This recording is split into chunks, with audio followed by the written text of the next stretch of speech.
He threw me out of the house, called me stupid, and said I lived off his money. The next morning, he found out he had just divorced a millionaire CEO.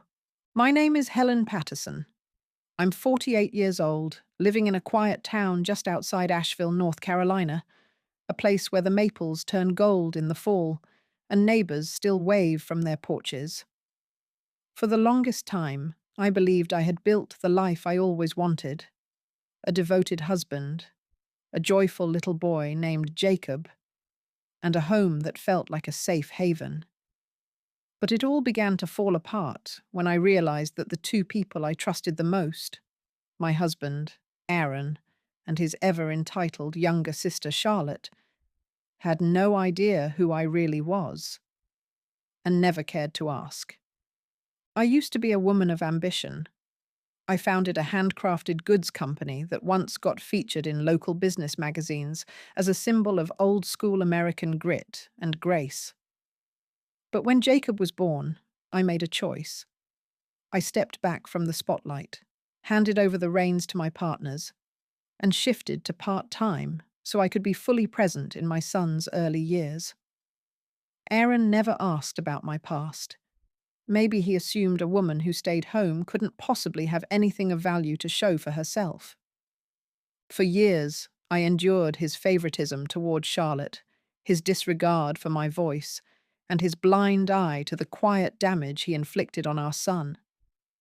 But then came that cold, rainy night, when he shoved divorce papers into my hands as if I were a stranger, while our child clung to me in tears.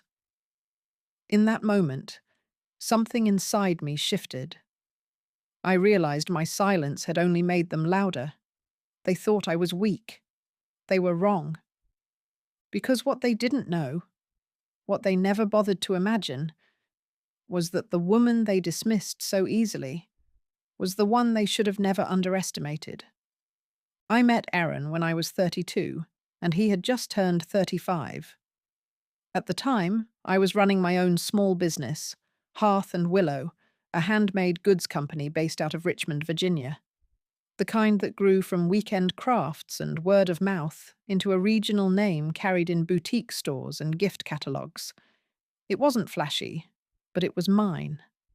Still, when Aaron came into my life with his easy charm and steady promises of family and forever, I found myself slowly stepping away from the business spotlight, telling myself that building a home was just as noble as building a brand. We married within the year, and shortly after, I gave birth to our son, Jacob. From that point on, my days revolved around playgroups, meal preps, preschool drop-offs, and part-time shifts at a local logistics firm just to keep my mind engaged and a bit of income flowing. I never once asked Aaron for more than what was needed, and even when he offered just $200 a month for groceries, claiming it was plenty if I was careful, I smiled and stretched every penny, covering the rest from my personal savings without ever once throwing it in his face. Aaron's younger sister, Charlotte, was 21 when we married, and from the start, she carried herself like royalty in a house she didn't own. She would drop by unannounced, expect to be fed and entertained, and leave her mess for me to clean, never acknowledging Jacob or even offering a polite thank you. I told myself it was just immaturity, that she'd grow out of it, that Aaron, being her only sibling, was simply protective. But as the years went on, her visits became more frequent, her behavior more entitled, and Aaron's blind indulgence more pronounced. It didn't matter if Jacob had a fever or if I was running late for work. If Charlotte wanted something, Aaron made sure she got it. There was one evening in particular, Jacob had just turned 4, when everything felt like it cracked just a little. I was bathing him, trying to turn our routine into something joyful despite the exhaustion gnawing at me, when Aaron barged into the bathroom and told me to go buy a cake for Charlotte. No discussion. No, please. Just an order. She wanted it tonight. and because I had grown so used to putting peace above pride, I bundled Jacob in his coat and drove across town to the only bakery still open. In the car, Jacob asked if he could choose a cake too. One with lots of strawberries, Mama. And though my heart was heavy, I smiled and said of course. At the bakery, we found what she wanted, and I quietly bought a second one for my son.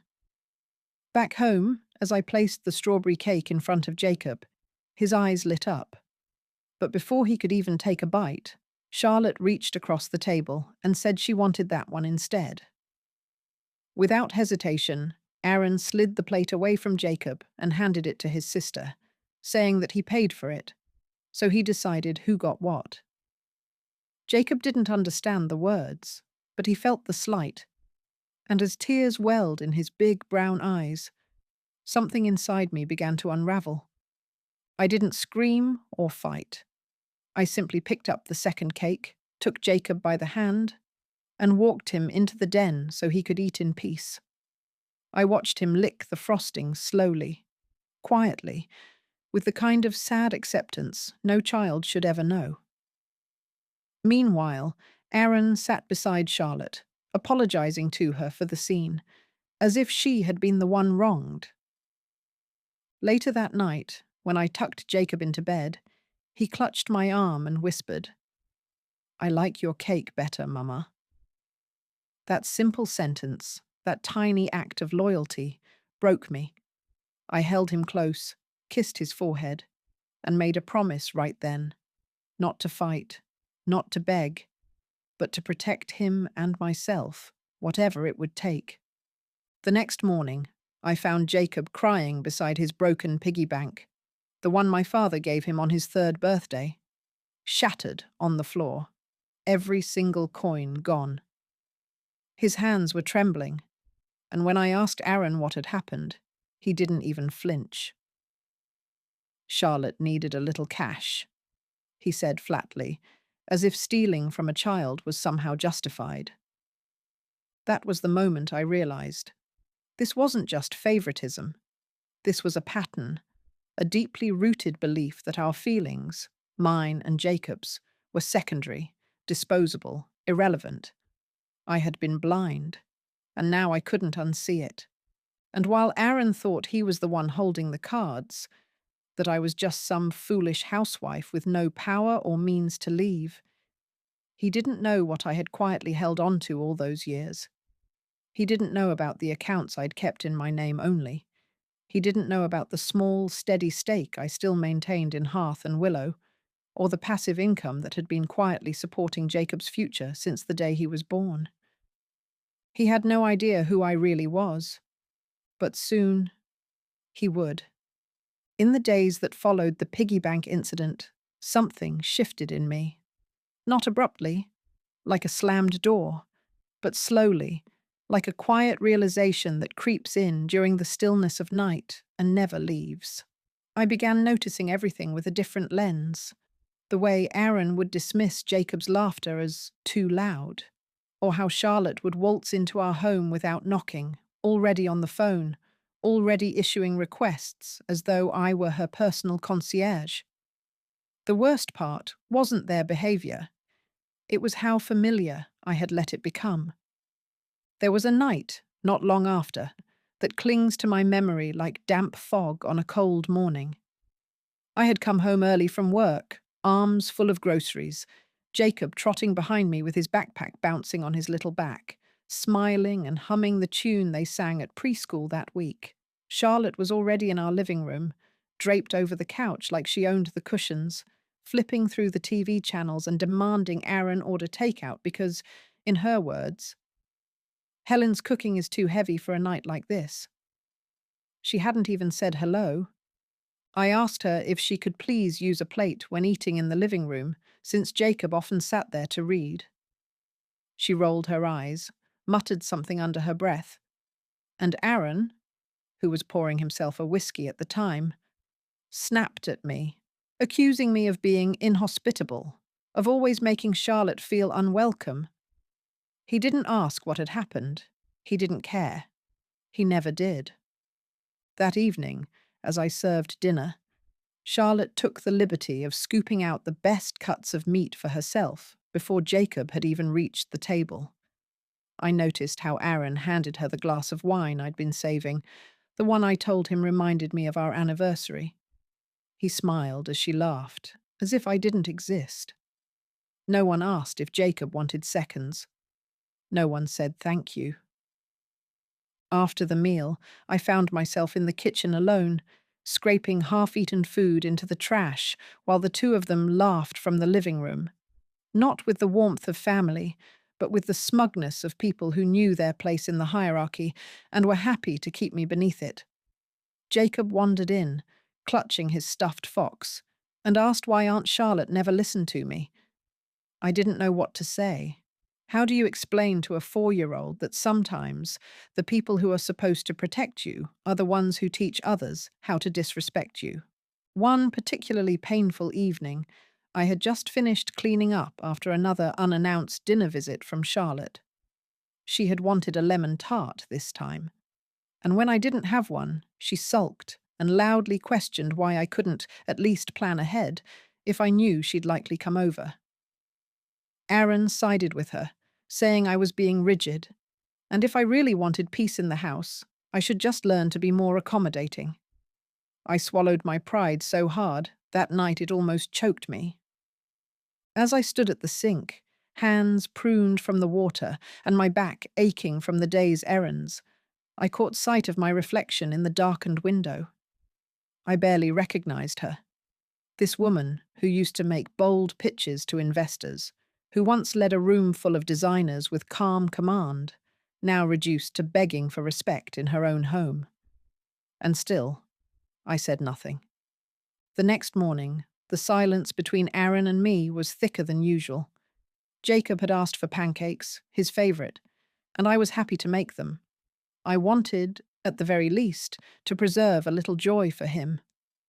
But as I flipped the last one onto his plate, Charlotte strolled in, wearing one of my bathrobes, still smelling of the night's perfume, and snatched it right off the plate before Jacob could reach for it. "He doesn't need all that sugar anyway," she said flatly, not even looking at him. I looked to Aaron, waiting for him to say something, anything, but he just shrugged and muttered, "She's got a point." That was when Jacob, without a word, climbed down from the chair, took his little drawing pad, and went to his room. I followed him moments later, only to find him sitting cross-legged on the floor, scribbling circles that gradually got darker and tighter. When I asked what he was drawing, he said, "It's how my tummy feels when they talk like that." My heart cracked in a way it hadn't before, because it was no longer just about me. It was about a child learning, too early, that kindness was something optional and that his mother's voice could be ignored without consequence. And as I sat beside him, gently rubbing his back, I realized something important. My silence was no longer protecting peace. It was enabling cruelty. What they were doing wasn't just unkind. It was systematic. It was calculated.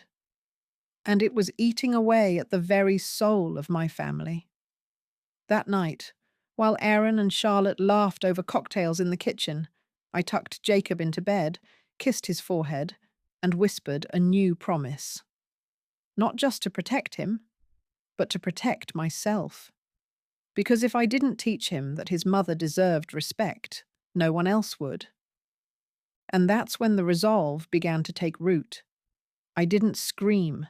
I didn't fight. But I began to watch. I began to plan. Because they had mistaken my kindness for weakness for far too long. And they were about to learn just how wrong they were. It happened on a Wednesday evening, the kind that arrives with early shadows and the hush of a house too quiet for comfort.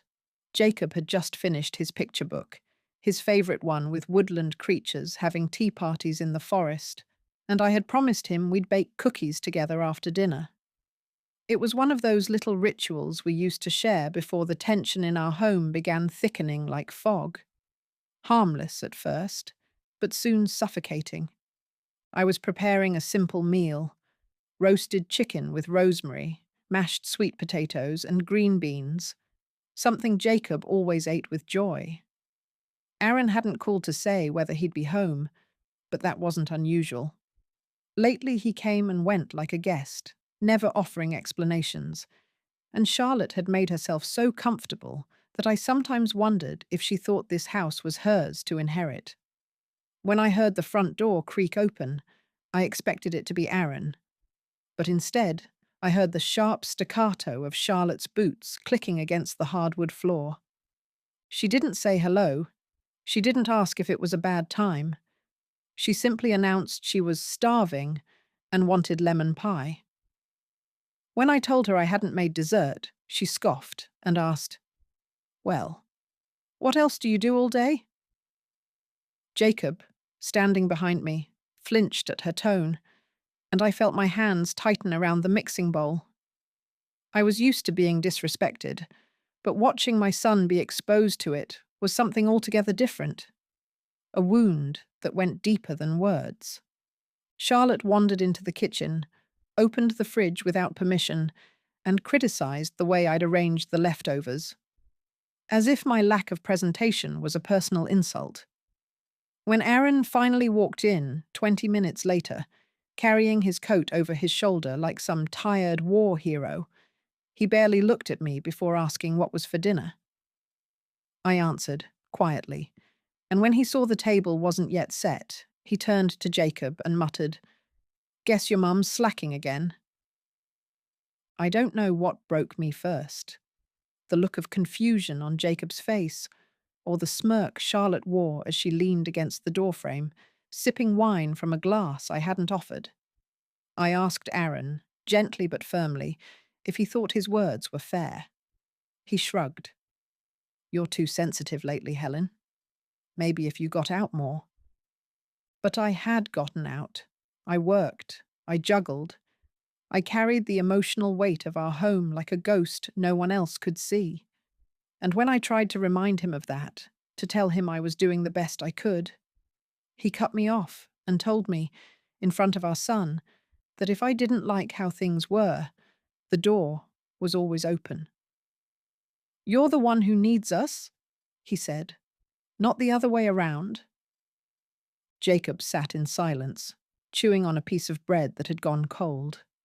I looked at him, my precious boy with his soft curls and gentle eyes, and I realized that every time I stayed quiet, every time I folded instead of fighting back, I was teaching him that this was love, and I couldn't do that anymore.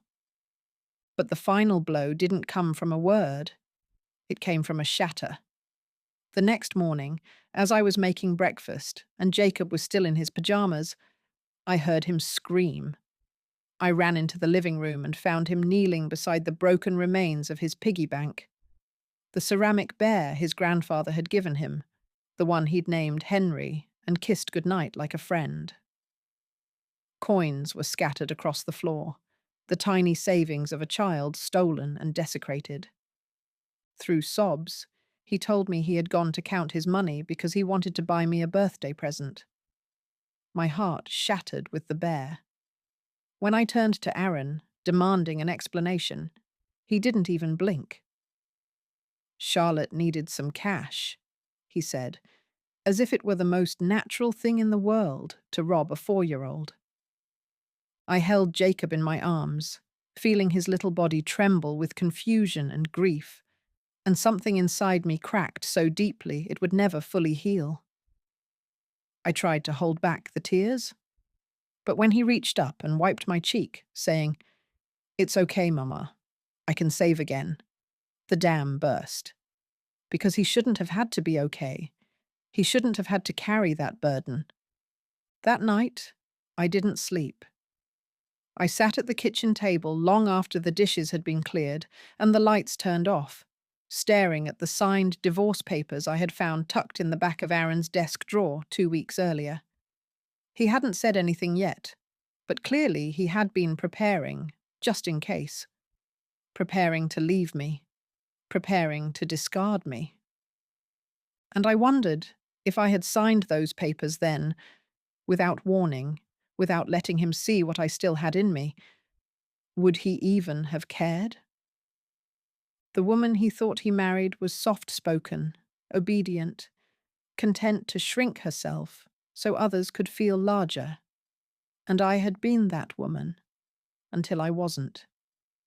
Because watching my son cry over a broken bear, not because it was gone, but because he thought he had failed me, awakened something primal in me, something that didn't just want peace anymore. I wanted justice. And this time, I wouldn't ask for permission. As I sat beside Jacob's bed that night, listening to the soft rhythm of his breath as he finally fell asleep, I found myself staring at the shadows on the ceiling and remembering the woman I used to be. Not the mother who packed lunches, scrubbed bathroom tiles, and smiled through insult after insult, but the woman who once led meetings, signed contracts, and built something out of nothing. I had buried that part of myself so deeply beneath years of sacrifice and silence that even I had started to forget she existed. But now, in the stillness of that room, she stirred. Before I married Aaron, long before Charlotte ever dismissed me as just a housewife, I had started a small business with a college friend, a passion project that grew out of late nights crafting candles and handmade goods at my tiny apartment in Savannah. We called it Willow and Field, and over time it blossomed into a boutique brand that stocked shelves from Vermont to Seattle. Though I never flaunted it, the success was real, the kind that came with stability, modest recognition, and most importantly, the ability to choose my own path. When Jacob was born, I made the conscious decision to step back, not because I couldn't balance both, but because I believed, foolishly perhaps, that love required presence more than ambition. I handed over daily operations to my co-founder, kept a minority stake in the company, and continued to consult quietly from home, answering emails while Jacob napped or after he went to bed. Aaron had no real interest in what I did professionally. As long as dinner was on the table and the bills were paid, he never asked. In fact, early in our marriage, when I offered to contribute more than half toward a down payment on our house, he dismissed me with a wave of his hand and said, "Keep your savings. You'll need it when you eventually quit working for good." I told him I planned to keep earning, at least part-time, but he was already too busy reminding me that a good wife doesn't chase paychecks. So I stopped talking. I let him believe I had stepped aside completely. What he never knew, and what I never told him, was that I had kept my accounts separate. I had a savings fund in Jacob's name, and a private account of my own that I quietly nurtured over the years. Every consulting check, every profit share, every holiday sale that spiked our margins, I tracked them all, filed them away like quiet victories, and never once dipped into them for our household needs.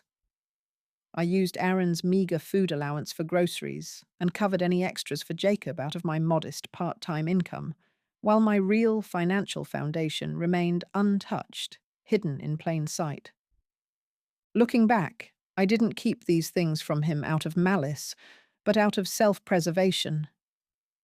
From the early months of our marriage, I saw how Aaron handled money. Recklessly, impulsively, with no sense of long-term thinking, and I understood that if he knew what I had, he would either try to control it or find a way to claim it as his own. His attitude toward money had always teetered between superiority and entitlement, and his growing dependence on Charlotte's opinions only made things worse. He started saying things like, "Why should I have to work so hard when Charlotte needs help?" Or, "We're family. We take care of our own." But somehow, our own never seemed to include me or Jacob. It was my father, wise in quiet ways and far more perceptive than I had given him credit for, who planted the seed for what came next. After we had fled to my parents' home, leaving behind the chaos of a house that no longer felt safe, I told him everything. I didn't hold back. I spoke of the insults, the favoritism, the theft from Jacob's piggy bank, and the draft divorce papers that Aaron had hidden like a knife under the mattress.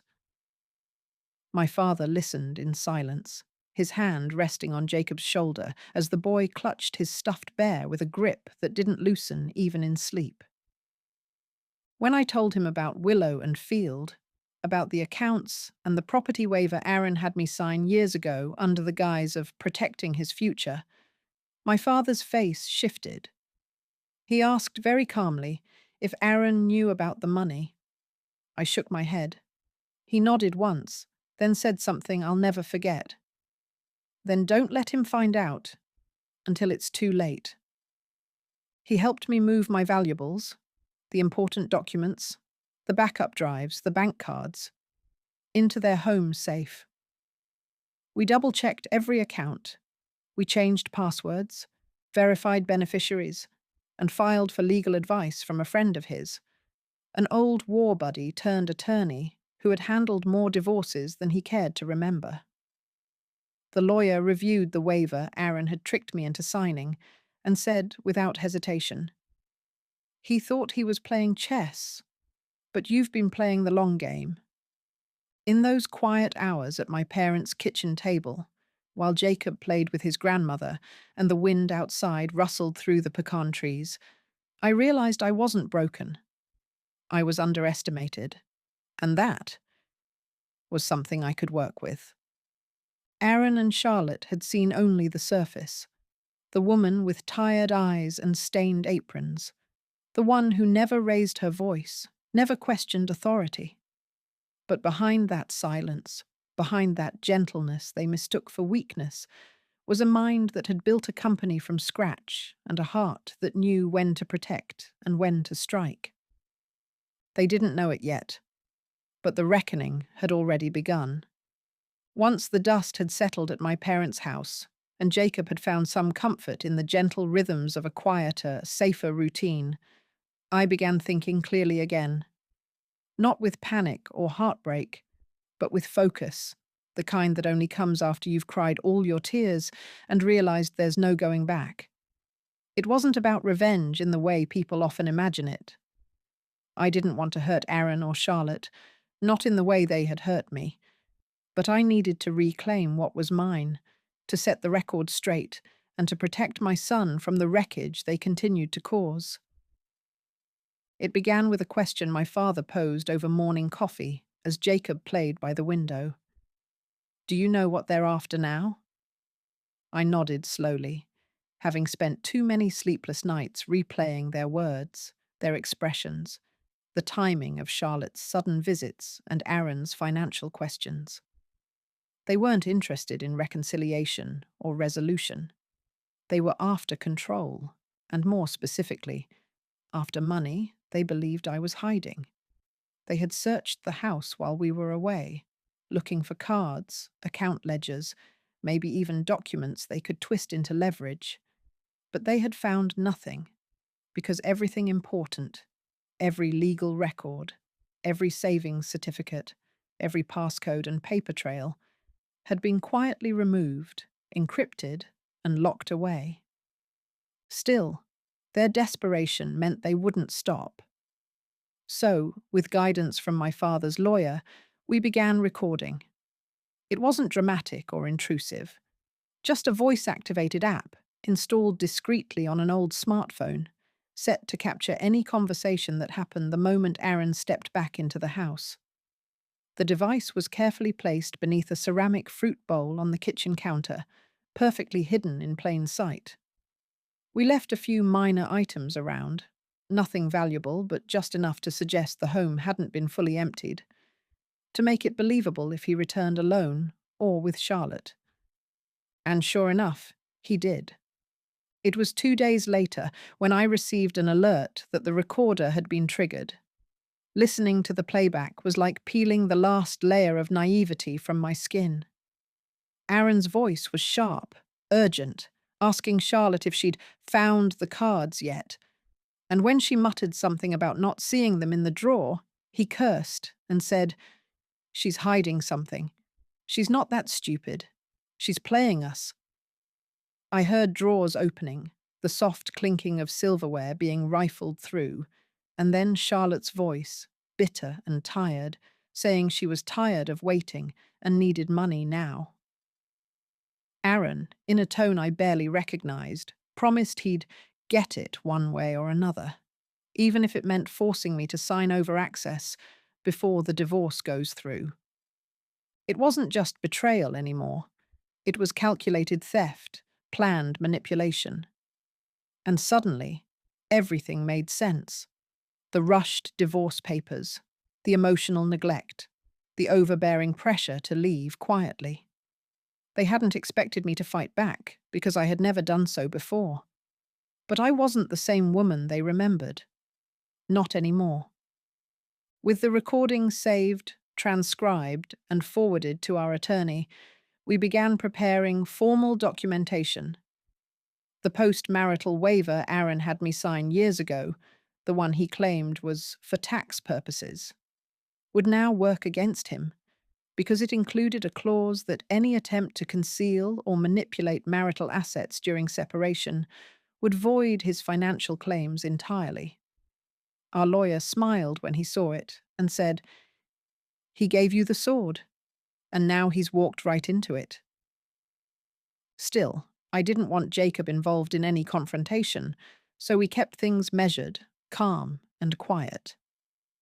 I returned home briefly, under the pretense of collecting winter clothes and Jacob's school records, and when Aaron saw me at the door, his entire demeanor shifted. Not out of remorse or affection, but out of fear that I had learned more than he'd intended. He asked if we could talk, and I said we could, but only in front of a legal witness, which made him stiffen like a cornered animal.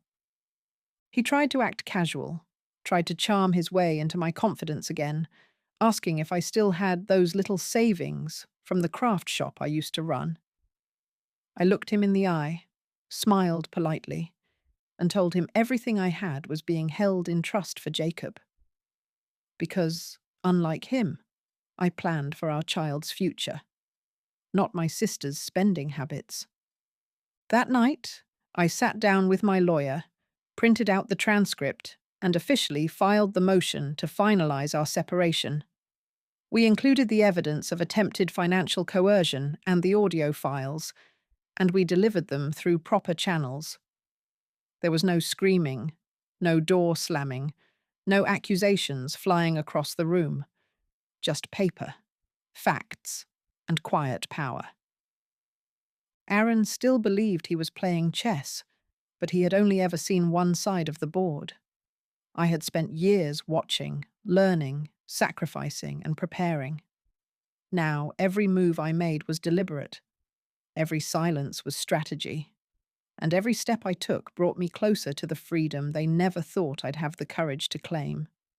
The official filing was submitted on a Tuesday morning under clear skies that betrayed the storm quietly building behind the scenes. There was no dramatic music, no heated phone call, no shouting match in the driveway. Only the weight of documentation, the silence of certainty, and a final push of resolve that carried more power than any confrontation ever could. Once the paperwork was in motion, I knew there was no turning back. And more importantly, I no longer wanted to. That same evening, I turned my phone back on for the first time in 3 days. Within moments, notifications cascaded across the screen like a flood. Missed calls, text messages, voicemails, all from Aaron. Some were desperate, others apologetic, but many were erratic, filled with contradictions and empty threats, tangled between hollow attempts at reconciliation. There were messages like, "Let's fix this for Jacob," followed immediately by, "You'll regret doing this." But I didn't feel fear, I felt clarity. By the time our attorneys reached out to arrange mediation, Aaron's tone had shifted entirely. He was no longer pretending to hold the upper hand. He was bargaining, negotiating, trying to preserve what little control he thought remained. The recording of his conversation with Charlotte, coupled with his behavior leading up to the divorce, had made his position indefensible. He had no legal ground to stand on, and when our lawyer submitted the waiver clause, along with proof of his coercion attempts, the message was unmistakable. His plans had backfired completely.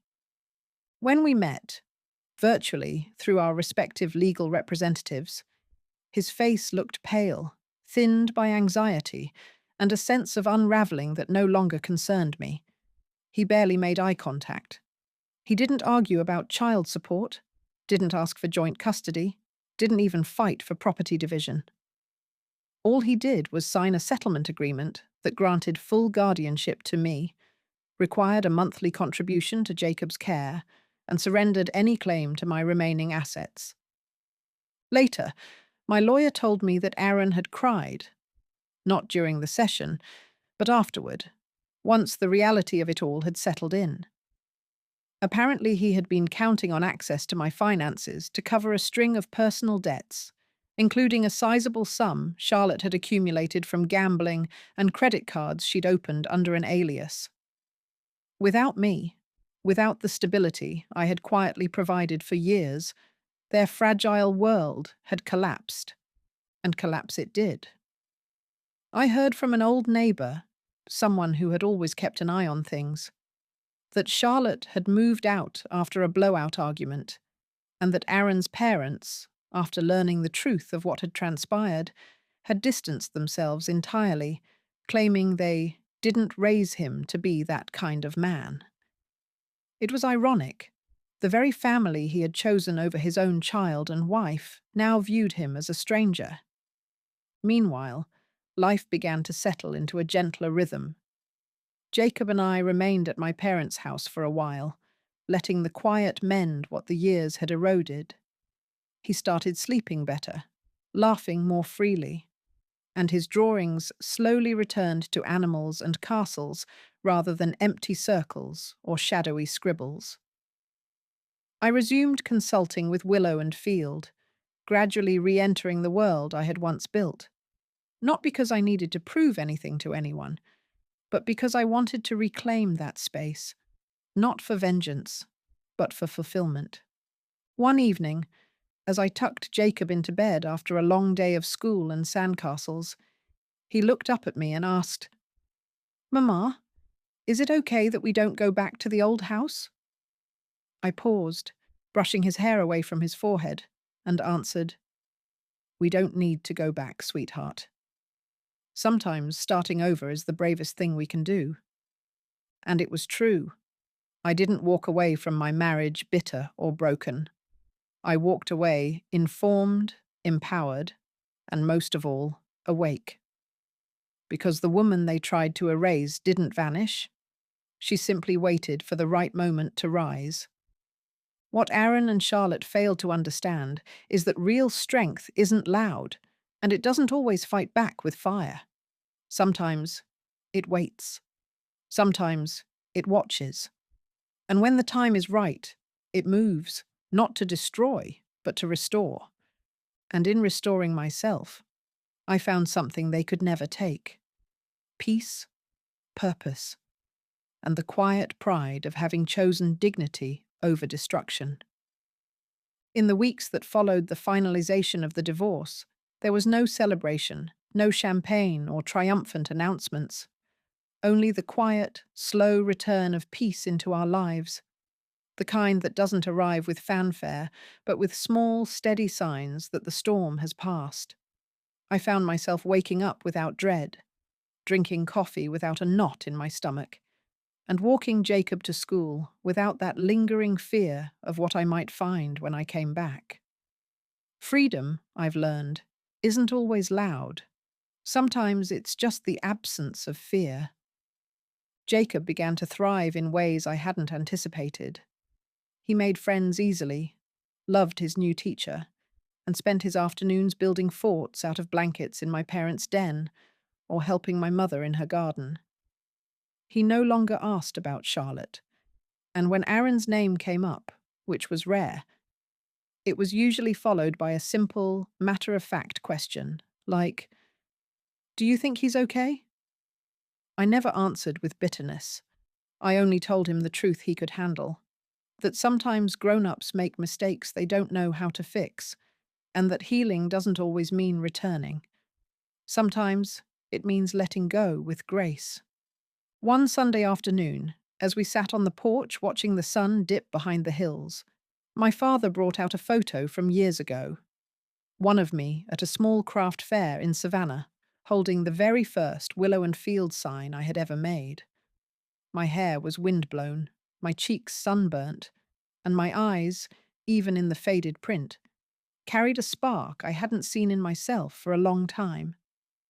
He handed it to Jacob, who held it like a treasure, and said, "Mama, you've always been strong, huh?" I smiled, not because I felt invincible, but because I finally believed it. Eventually, I returned to Willow and Field as more than a silent partner. I resumed my role as president with the quiet confidence of someone who had lost everything once, not because of failure, but because of choosing to believe in love over logic. And now, with both eyes open, I rebuilt not just the business, but the version of myself I had been forced to set aside for too long. As for Aaron and Charlotte, their lives unraveled in predictable silence. I learned through distant acquaintances that Charlotte's debts had caught up with her, that Aaron's attempts to recover financially had failed, and that they had each, in different ways, become isolated by the very selfishness that once gave them power. I felt no joy in hearing it, only closure. I didn't need to wish them harm.